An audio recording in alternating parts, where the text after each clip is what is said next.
All right, so we just finished up talking about the actual foreign policy role of the president. So now we're going to get into some detail about different cabinet positions. And this is kind of a weird lecture because it's not really a lecture. It's just blurting out facts about these various positions. It's not really a form to it. They're basically in order of creation. There's 15 cabinet members starting out with the first 4 that were in existence when the country was founded to the most recent one in 2003 with the Department of Homeland Security. So we're going to buzz through these fairly quickly. And first things first, you got the Department of State. Established in 1789, it carries out foreign policy goals of the U.S. along with the DOD and some other ones. But the Department of State, they're the ones that actually engage in diplomacy, the talking with the social aspect of one country talking to another, that kind of stuff. They supervise all the ambassadors and other U.S. diplomats overseas, or not really even overseas, because there's diplomats over in Mexico. That's not overseas, it's right across the border, and in Canada. And they represent the U.S. in the United Nations. So the UN Council, the Secretary of State represents people there or appoints people to represent the U.S. at the UN. Next, we got Department of Treasury, first headed up by Alexander Hamilton. That's his claim to fame. He's basically the father of financial institutions in many ways. Also 1789, so it was established basically when the executive branch first started.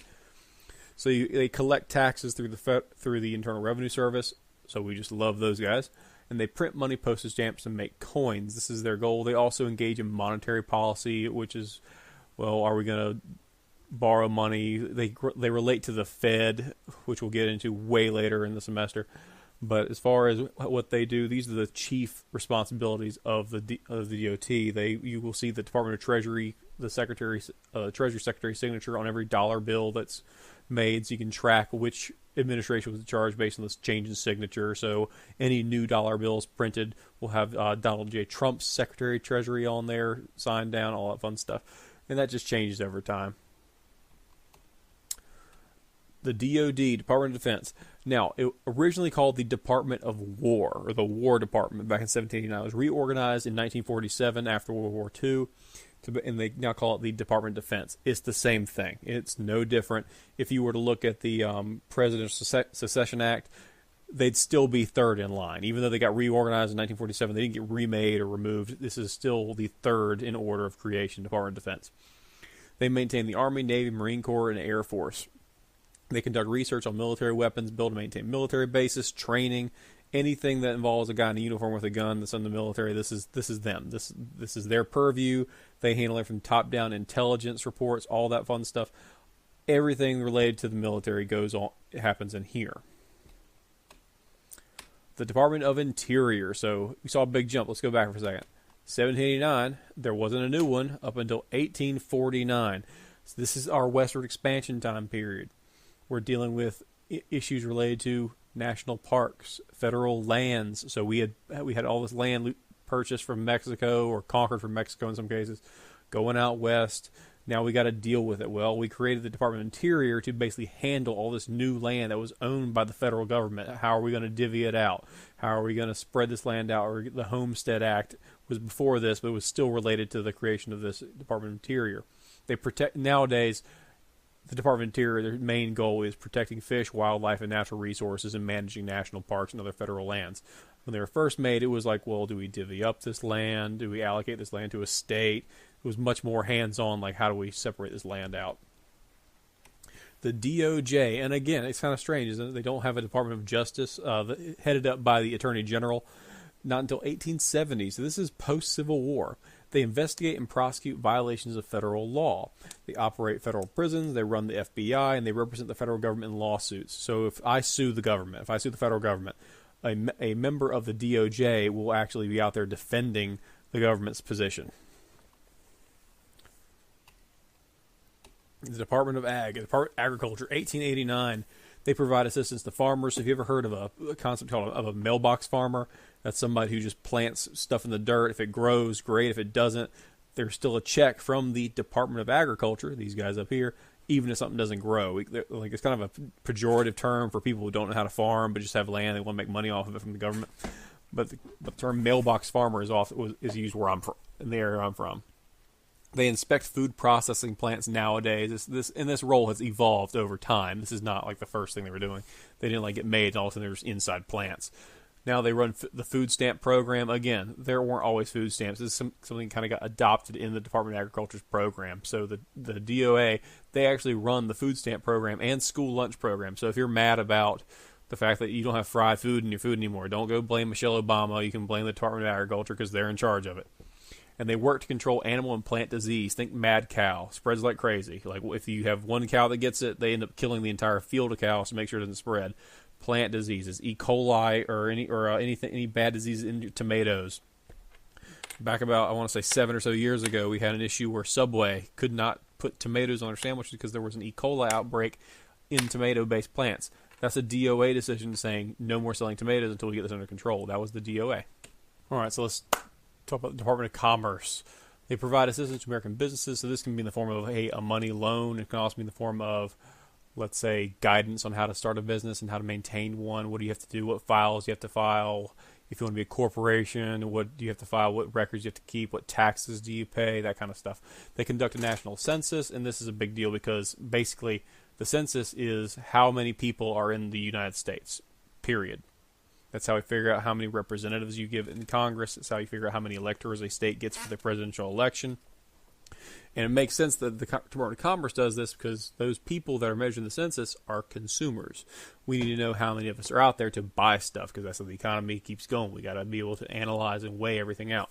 They issue patents and trademarks for inventions, so they have the patent office. They also control that. And they maintain official weights and measures. And this is kind of an old-timey term. But early on in our country's history, there was this fear that basically weights and measures and that kind of legislation essentially protects honest business people from dishonest people who are saying, well, this is a special kind of ounce of gold. It's actually a half ounce, but I'm going to call it a North Carolina ounce.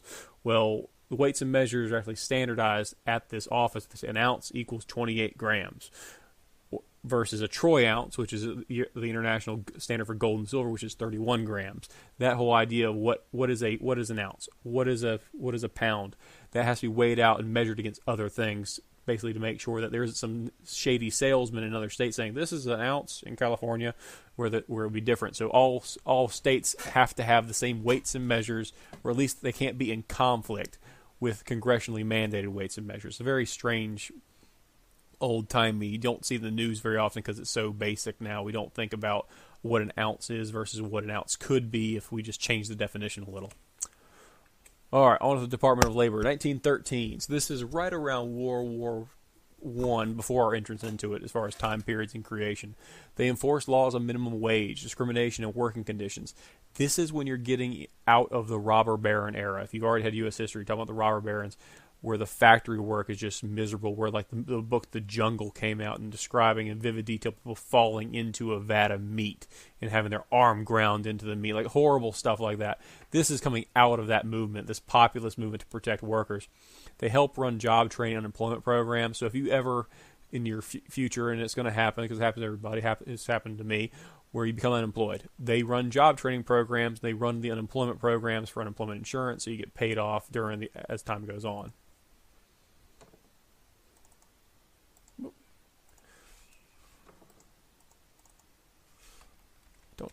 Sorry.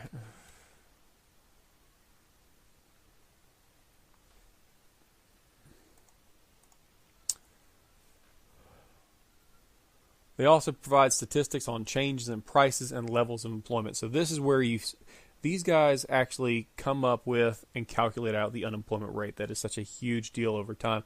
They'll say, like, remember we'll talk about when we get to employment rates. Full employment technically means anything below 5%, and they're the ones that keep track of that. Whether they use the U5, U2, whatever they're going to use as their metric for unemployment, they run through that. Our standard that we use now is unemployed, looking for work, able to work, which is right around hovering just below 5% right now as of making this video March 3rd, 2017. Health and Human Services, 1953.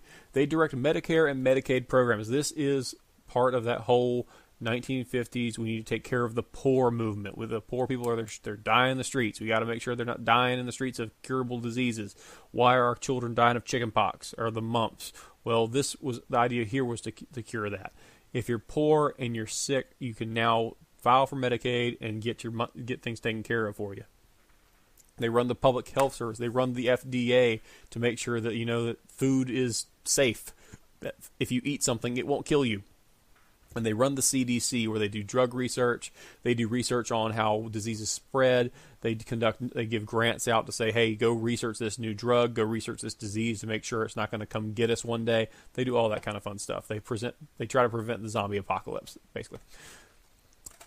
And then you got the Department of Housing and Urban Development, often called HUD. This is now going to be headed by Dr. Ben Carson, has been just recently confirmed as the video with the Trump administration. They help provide housing for low-income citizens. So you're talking about this is technically a form of welfare, but basically it's to provide housing for low-income individuals. That's all it does. They assist state and local governments in finance community development, so housing projects are out of the HUD, out of 1965, the Great Society deal with LBJ. And his also kind of goes hand in hand with the Civil Rights Act that was signed during that time period. The DOT, Department of Transportation, 1966. They help the state and local governments maintain highways, enforces transportation safety standards. So this is where you get the whole idea that the national speed limit on the highway is 70. It comes out of this place. They basically enact laws that help basically just make sense for transportation. Driverless cars, they're talking about that right now because it's becoming a bigger deal every day. The idea that maybe cars won't have drivers one day. The DOT has definitely got something to say about that, and they're going to be talking about it probably for the next decade. Department of Energy, so 1977. This is, I'm going to say, not a hit. This is an outgrowth of the pollution epidemic, the ozone layer hole. There was all this stuff back in the day, and there was a hole in the ozone layer and caused by what we call chlorofluorocarbons, things that you probably don't even talk about in school anymore. But basically, there was a big crisis in the environment, or at least a publicly displayed crisis in the environment. And now this department was created basically to conduct research on new sources of energy. And that doesn't mean that all they look at is windmills. Look at DOE. This is nuclear up here. You got wind down here represented. You got oil. Anything dealing with energy, they discuss and talk about. The all above energy plan, the idea that oil, natural gas, fracking, nuclear, all of it's in there. They deal with every bit of it. Now, under the Obama administration, more money got spent on green energy because that was one of his platforms. Under the Trump administration, you're going to see a much more all-of-the-above strategy with nuclear being imposed, fracking, gas, wind, anything that basically makes our energy cheaper to the American public. Department of Education, 1979, provides assistance to elementary, high school, and college education programs. If you go to college, unless you got scholarships or you're independently wealthy, you will be dealing with the Department of Education. They will issue a loan to you. It didn't used to be that way. Loans used to have to be private, or there was a certain small amount of loans the DOE would would loan out to you, and you have to go private loan the rest of the way. They conduct research and provide stats on education, in particular, job stats, how they relate to education. What is the unemployment rate for college grads? It's pretty high right now. Promotes equal access to educational opportunities. So if you are from a community where only 10% of the population goes to college, you might have access to programs, scholarships, grants that other people wouldn't have access to if they were from a community that had, let's say, 80% college attendance rate in that community. Basically try to create some kind of equity across the board to college, access to education, and different educational programs.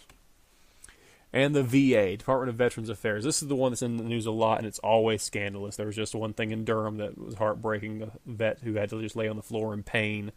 Very unpleasant. They give medical, educational, and financial help to people who have served in the armed forces. And the VA hospitals are at the center of all these controversies right now.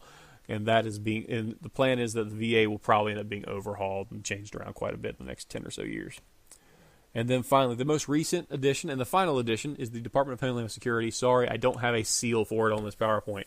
This was created in response to 9/11. So you had 9/11 in late 2001, and then you also had the war with Afghanistan starting around 2002, and then followed by the Iraq War that would begin 2003, 2004. Basically, it runs the FEMA operation, which is made famous by Katrina because that didn't go too well. Anytime there's emergency, so in our neck of the woods where I'm lecturing in North Carolina, with Hurricane Matthew, FEMA came out to deal with that. They run TSA, Transportation Security Administration, who have their offices all over the place. The guys that pat you down at the airport, that's them. They protect the president and vice president through the Secret Service. So yes, the Secret Service is now under the auspices of the Department of Homeland Security, and they operate the state's Coast Guard and U.S. Customs. Again, this is import and export stuff. So if you ever have a package stopped in customs, it sucks. It takes forever to get it out. You'll basically have to run through the Department of Homeland Security. Now, it's important to note that all these, with the exception of FEMA, I believe existed in some capacity prior to the Department of Homeland Security. They were just spread out in other places. This was kind of a consolidation of similar aspects that need to come together post 9/11 to make the whole system more efficient. And there's Homeland Security seal. So there's your seal. Make you happy. And that is the end of this presentation. You should be able to fill in the worksheet I provide for it, or just take the notes on this. My class will have open note tests, as far as I know, unless I say otherwise. So if you're watching this video 10 years after it's put up and you don't get open note tests, tough luck. And please rewatch them. Please make sure the notes are down. Repetition helps learning. So thank you for watching.